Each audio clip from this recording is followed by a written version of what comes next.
Bella, assalamualaikum warahmatullahi wabarakatuh. Bella, di sini saya Emrol Gonzales dari jurusan Perencanaan Wilayah dan Kota, Fakultas Teknik Sipil dan Perencanaan Universitas Bung Hatta. Di sini saya akan menjelaskan tentang perumahan dan permukiman yang ada di Negari Batu Menjulur, Kabupaten Sejunjung.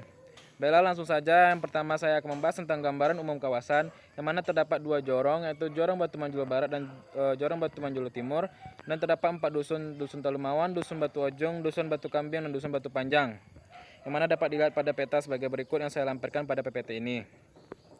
Selanjutnya saya akan membahas tentang guna lahan yang ada di Nagari Batu Manjulur. Terdapat 4 guna lahan, yang mana pada kawasan yang berwarna oranye merupakan kawasan permukiman yang dapat dilihat dari luas keseluruhan yang ada di Nagari Batu Manjulur, yaitu 22,27 hektar dari luas kecamatan yang terdapat itu 27%. Yang mana luas untuk lahan permukiman yaitu hanya 7-10% saja.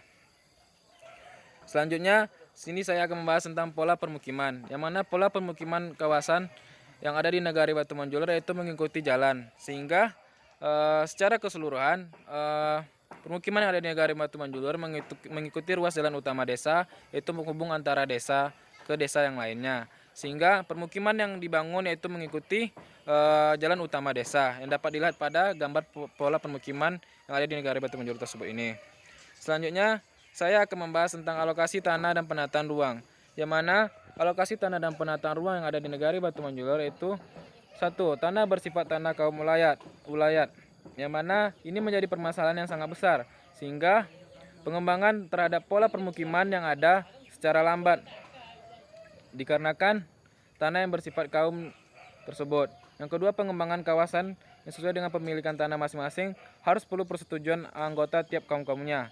Yang ketiga, pola kawasan dan permukiman yang mengikuti jalan. Yang keempat, sistem tanah ulayat yang masih sangat kuat, sehingga dalam alokasi tanah dan penataan ruang perlu yang menjadi hal penting yaitu tanah tersebut, penyesuaian terhadap tanah dan terhadap pembangunan kawasan permukiman dan juga lain sebagainya. Selanjutnya, isu kesenjangan pelayanan publik, yang mana untuk sarana dan prasarana yang ada di sini terdapat 6 musola, 1 masjid, terdapat 2 SD, terdapat 1 SMP, terdapat 1 puskesmas, 1 kantor wali, 1 kantor KAN, dan 1 kantor BPN. Yang mana untuk kawasan pendidikan yaitu terdapat 2 SD, yang mana siswa tersebut hanya berjumlah 50 orang, yaitu menjadi kesenjangan terhadap kedua SD tersebut dalam untuk kelayakan suatu pendidikan dan sesuai dengan standar suatu pendidikan yang ada di Indonesia. Selanjutnya saya akan membahas tentang kesehatan. Kesehatan yang ada di Negari Batu Manjulur itu hanya terdapat 1 puskesmas saja, yaitu menjadi permasalahan dikarenakan jumlah penduduk yang ada di Negari Batu Manjulur yaitu mencapai 944 lebih, dengan hanya 1 fasilitas puskesmas saja, itu menjadi suatu permasalahan, sehingga solusinya yaitu perlu penambahan suatu unit puskesmas maupun pusat sarana kesehatan lainnya. Selanjutnya itu peribadatan, hanya terdapat 6 musola dan 1 masjid, yang mana perlu penambahan masjid dikarenakan daya tampung masjid yang sangat sedikit, dan juga apabila hari raya besar terdapat kelebihan volume masjid, sehingga dalam penataan ruang perlu ditambahkan suatu masjid dalam pengembangan suatu kawasan permukiman yang akan direncanakan. Selanjutnya di sini saya akan membahas tentang konsep pengembangan kawasan permukiman, yang mana dapat dilihat bahwa inilah sebuah satu kawasan permukiman yang ada di Negari Batu Manjulur yang mengikuti pola permukiman pola arus jalan, yang mana pengembangan kawasannya itu dapat dikembangkan pada bagian selatan, yaitu mengikuti ruas arus jalan, yaitu pada jalan yang berwarna putih sudah terdapat beberapa perumahan dan juga lainnya yang nanti saya sampaikan pada PPT ini.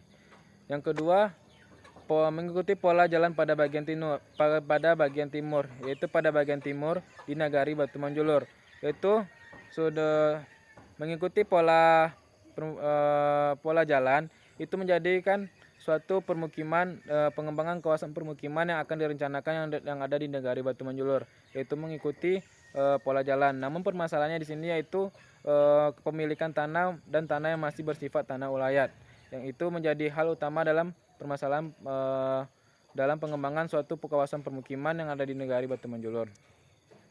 Soalnya pengembangan permukiman yang kawasan permukiman yang sudah terlaksana atau yang sudah direncanakan yaitu sudah terdapat beberapa perumahan, yaitu baik di sebelah utara maupun sebelah selatan maupun sebelah timur, dan juga sudah terdapat badan usaha milik Nagari, yaitu peternakan ayam yang ada di Nagari Batu Manjulur.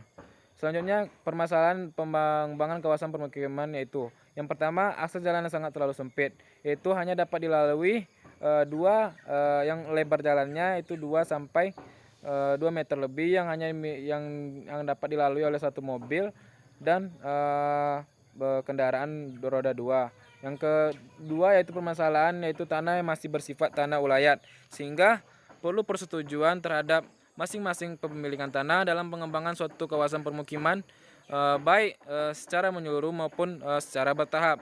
Di sini di dalam permasalahan ini, permasalahan tanah ulayat dapat disolusikan, yaitu jiwa merubah suatu sifat pribadi masyarakat Nagari Batu Manjulur untuk mengembangkan suatu kawasan permukiman, dikarenakan Nagari Batu Manjulur memiliki kawasan yang sangat luas dan perlu pengembangan kawasan permukiman secara menyeluruh.